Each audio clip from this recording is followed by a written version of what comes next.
Jonah had just wrapped up this brutal contract job out in Asheville. We hadn't seen each other in almost a year. I think we'd both felt the weight of it. He called me one night in early December and said, "What if we just disappear for a few days? Just a cabin in the woods. You and me, like when we were kids." I said sure, but I didn't take it seriously until he followed up the next day with a screenshot of his time off and a rental suggestion. The place looked old, hand-built, and deep in the hills near a spot called Colby Ridge, somewhere north of Burnsville, not too far from where our aunt used to live. We drove up together on December 22nd, crammed into his old Forester with duffel bags, grocery totes, and enough bourbon to kill a horse. The GPS cut out about 30 minutes before we arrived, so we had to rely on the host's printed directions. The road turned sketchy pretty quick. First patches of snow, then solid ice. Then nothing but gravel winding through trees, so bare it felt like the whole forest was holding its breath. The last 2 miles were rough. The kind of rough where you keep one hand on the door handle just in case. Our tires crunched through packed snow, and we fishtailed around the last bend. The sun had dipped behind the ridge, and the woods looked darker than they should have at that hour. When we finally pulled up, the porch light was already on, a dull yellow bulb that made everything else seem even dimmer. No one came out to meet us. No sound, not even birds. Inside, it smelled like pine and old firewood. The stove in the living room was warm, which was strange because the rest of the place was freezing. Jonah set our bags down and crouched next to it, holding his hands out. "Feels like someone was just here," he said, not quite sure if that was comforting or weird. There was a handwritten note on the table next to a tin of cookies. It read, "Merry Christmas. Make yourself at home. Back on the 26th. The writing was all swoops and loops, very proper, like the kind of cursive you only see in holiday cards or on old wedding invitations. We explored the place slowly. Just 2 bedrooms, 1 bathroom, a galley kitchen, and a tiny den with a sagging couch. Jonah took the room with the red quilt and the little antique rocking chair in the corner. I took the one that faced the tree line out back. My window was small and square, with frost already creeping along the corners. That first night was relaxed. We played a few hands of rummy, started in on the bourbon, and put on this weird stop-motion Christmas special from the DVD pile. I think it was from the 80s. Bad animation. Even worse jokes. But the quiet made everything feel softer. You don't realize how loud life is until you're somewhere completely still. It was the kind of silence that made you whisper without realizing it. No wind. No distant cars. Not even a single owl. The next morning, everything was white. The snow had kept falling through the night and left a thick, untouched layer across everything. I stood at the back window for a while just watching it.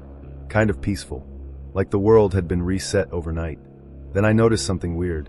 At first, I thought it was just a trick of the light. Shadows in the snow. Maybe branches that had fallen. But when I leaned in closer, I saw them clearly. Footprints. Just one set.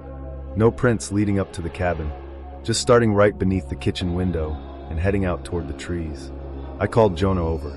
He stared for a while, then pulled on his boots and stepped out the back door. He didn't go far. Maybe 10 feet. He stood over the prints, then looked back at me through the window and shook his head. When he came back in, his ears were red and he looked uneasy. "Only one set," he said. "Definitely barefoot. No prints coming in. Just starting here and going out." We checked the kitchen window. It was locked, but there were faint smudges on the glass. Not clear handprints or anything. Just greasy marks, like someone had leaned their head or palm against it. I tried to joke. Said maybe a bear was trying to start a new life inside. But neither of us laughed. That night, we locked everything. Deadbolts, windows, even the hatch to the crawl space Jonah found near the back. He wedged a chair under the front doorknob, and I stacked a couple of pans by the sliding door, just in case. It felt a little silly, only because we didn't want to admit how tense we both were. Around 3 in the morning, I woke up. Not drifted awake, jolted. My heart was already beating hard, like it had been doing it for a while, and I'd only just caught up. Then I heard it. A creak.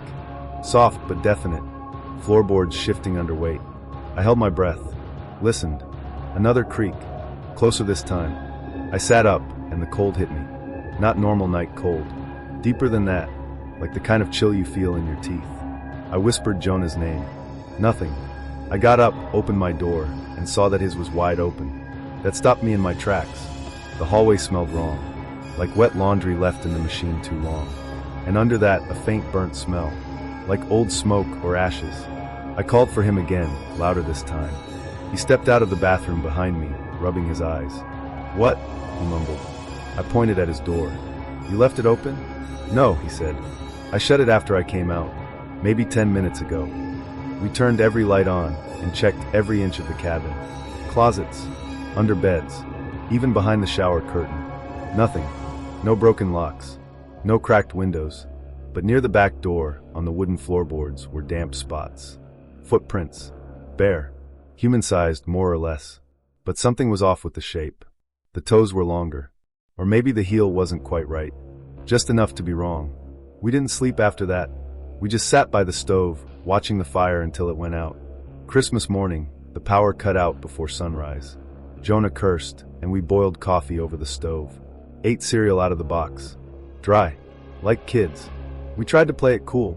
Made fun of each other. I think at one point Jonah joked about Santa being feral, but it didn't land. I told him I wanted to leave. He nodded immediately. We didn't shower or repack properly. Just shoved things into bags. I threw on boots, grabbed the keys, and stepped outside to start the car. That's when I saw the new tracks. Fresh ones. In the snow between the trees. They came from the forest. Not from the road. Not from another trail. Just straight out of the woods. They weren't human. Too long. The arch bent wrong. Too many marks. Like more than 5 toes. I froze. The keys were in my hand, but I couldn't move. I backed up slowly, eyes still on the prints. My breath fogged the glass as I shut the door behind me. Jonah was in the kitchen, white as a sheet, holding something. He didn't say anything at first. Just handed it to me. It was an ornament. A tiny carved deer's head. But wrong. The eyes were hollow. The antlers curled in on themselves like fingers. Too many of them. No symmetry. It looked handmade. A little rough. A little too personal. "I found it inside my boot," he said. We didn't talk after that. We ran. Threw everything in the car. Nearly forgot the keys again. Jonah backed us down the hill, tires slipping and catching, scraping the side mirror on a tree. We didn't stop. Not even when we hit pavement again. We just kept going until we passed a lit-up farmhouse with a wreath on the porch and a dog barking in the yard. I called the rental number 2 days later. It rang once, then silence. I tried again later. Same thing. Jonah won't talk about it. Not even when I bring it up gently. It's like he doesn't hear me. But every December since then, usually a week or so before Christmas, I check the snow outside my kitchen window. Just in case. We were spending Christmas at my Uncle Nate's place, this little nowhere town near the Kentucky-West Virginia line. We arrived a couple days before Christmas. Uncle Nate was retired military, lived alone, and didn't talk much unless he was 3 beers in. On Christmas Eve, he came in from the garage holding a sagging cardboard box. It looked like it hadn't been touched in years. Decorations, it said, written in faded marker. He handed it to me and said, "Set up the manger out by the woods." Same spot as always. I paused. Out by the woods. He just nodded. Like that explained everything. Apparently it was some tradition they had when my mom was a kid. Setting up the nativity not by the house, not on the porch, but all the way out at the edge of the trees behind the clearing. Why? No one said. Just, that's how it's done. So I took the box, pulled on my boots, and trudged through the snow. It had that powdery texture that gets everywhere, even in your socks somehow. The clearing was maybe 30, 40 yards out from the back door. Past the fire pit, down a slight slope, right where the backyard gave up and the treeline took over. The box was full of old plastic figures, all of them scratched, faded, or missing parts. Mary's eyes were rubbed off. Joseph looked melted on one side. The baby Jesus had a crack down the middle, and one of the wise men had no head. And then there was the angel. Small, dingy, missing one wing. Its face was worn almost smooth, but its arms were outstretched, like it was offering something, or waiting to be picked up. I found the spot, a makeshift platform made from a plank resting on 2 cinder blocks. I arranged the scene as best I could. Animals, people, baby in the middle, angel in the back.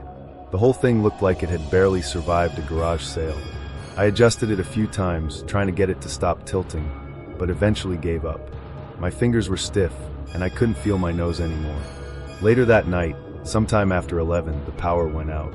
No flickering, no warning, just one soft mechanical click, and the house went dark.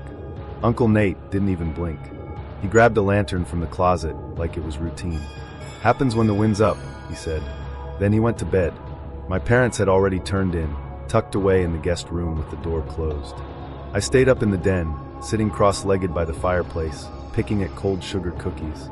The flames were low, casting weird shadows on the walls. I didn't really want to sleep yet. Around midnight, I started hearing bells. Not loud ones, not Christmassy. These were small, high-pitched, with a thin metallic ring to them, like chimes made from spoons or pieces of wire. They came from the woods. At first, I told myself it was just ice falling from branches, or maybe wind knocking something around. But it wasn't random. It had a rhythm. 3 chimes, then silence. 3 more, then silence. Over and over. I stood up, walked to the back door, and looked out. The snow was bright enough under the moonlight to see the clearing. The manger scene was still there, but it looked different. The angel was missing. Everything else was still in place, more or less, but the angel wasn't standing in the back anymore. I figured maybe it fell off. The wind had picked up earlier, so I got my coat, boots, and flashlight and stepped outside. The cold hit harder than before. The kind that sinks into your bones, not just your skin. I followed the footprints I'd made earlier. They were already starting to soften around the edges, but still visible. About halfway across the clearing, I noticed something strange. There were new tracks in the snow. Not mine. Smaller, deeper, rounder. Whatever made them wasn't wearing shoes. They were too round for that. They looped around the nativity setup fast and erratic, like someone had run tight circles around it again and again. Then I saw the angel. It had been moved. It was now in the trees, just past the edge. Someone, or something, had placed it carefully on a moss-covered rock, upright, facing the house. Its broken wing angled slightly forward, like it was pointing. I just stood there. No more bells. No wind. No sound at all except my own breathing, which suddenly felt way too loud. I didn't go closer. I turned around and walked back to the house without looking behind me. I didn't sleep much after that. I lay awake on the couch, the lantern burning low beside me, listening for any sound, bells, footsteps, creaking. Nothing came, but that somehow made it worse. Christmas morning, everything was normal again. Too normal. Like the house was pretending nothing happened. Pancakes, coffee, wrapping paper, fake smiles. I asked Uncle Nate casually about the nativity setup, hoping he'd say something, anything. He just said, "That's how we do it," and went back to his coffee. I didn't bring up the angel. That evening, just before dinner, the power went out again. This time, I didn't light anything. I just stood in the dark for a second, then walked to the back window. The scene out there had changed. Joseph was knocked over. The donkey was face down in the snow. The angel was gone again. I didn't even consider going outside. I sat on the floor by the cold fireplace, wrapped in a blanket, listening. Just after midnight, the bells came back. 3 chimes. A pause. 3 more. Then footsteps. Not inside. On the porch. Not heavy. Not boots. These were soft. Deliberate. Just enough pressure to creep the wood. Then they stopped. Right in front of the door. I looked toward the glass panel. It was frosted over, but I could see a silhouette through it. Thin. Asymmetrical. Still. Then the doorknob started to turn. Not shake. Not test. Turn. The chain caught after an inch. The door opened just that much before stopping. No wind. No sound. I stared at that sliver of darkness, holding my breath, muscles locked. Nothing moved on the other side. After what felt like hours, the knob turned again. The door clicked shut. I didn't move until the sun came up.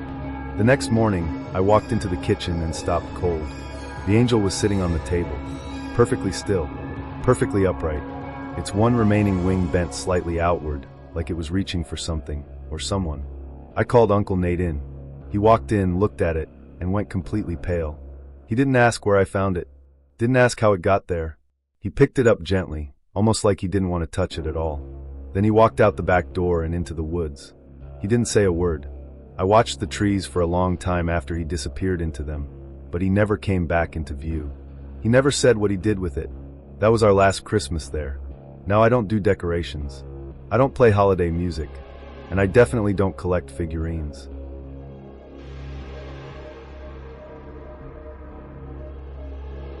A few years ago, just before Christmas, I spent the entire month of December helping out at my uncle's old tree lot out near Hillcrest. My uncle owned a stretch of land just outside the main road, maybe 2 acres total, where he let families come and cut their own Christmas trees. That's how he made his money each winter. He'd been running it alone for over a decade, but earlier that year he'd had a stroke. It wasn't major, but it left him slow, unsteady. He couldn't climb stairs anymore, and he kept forgetting names, sometimes even mine, so I volunteered to help him run the place through the season. I moved into the barn loft around the 1st of the month. I brought a sleeping bag, a space heater, and a few books to keep me occupied. The routine was simple: open by 9, close at dusk, and help anyone who came looking for a tree. Most of the traffic came on weekends. Parents, kids, couples with matching gloves and cocoa in travel mugs. On weekdays, it was mostly just me and the trees, and the barn cat, Willow, who liked to sleep in the sawdust pile. Things were uneventful until the second Monday. It was around 2 in the afternoon when a guy pulled in, driving this old blue pickup that looked like it had seen too many winters. The paint was dull, and the passenger door had rust creeping up from the bottom. I remember his plates were out of state, Delaware, I think. Kind of odd, but not impossible. We got people from West Virginia or North Carolina every so often. The guy stepped out, and right away something about him felt off. Not in a dramatic way. He wasn't creepy or anything, but there was something blank about him. He had a long red scarf wrapped tight around his neck, too many loops for how mild the day was. He didn't say a word when I greeted him, just gave this short nod, not even really making eye contact. I figured maybe he was just the quiet type. It happens. I pointed him toward the saw rack and told him the best trees were back along the rear row, still untouched. He nodded again and headed off in that direction, without taking a saw. I assumed maybe he just wanted to look first. I went back to stacking firewood near the barn, keeping half an eye on the rows in case someone needed help. Usually, when people find a tree they like, you can hear the saw within minutes. It's a particular sound, like someone grating frozen toast. But 20 minutes passed. No saw, no movement. I stood up, dusted off my gloves, and headed down the center path. No sign of him anywhere. I checked the back row. Still nothing.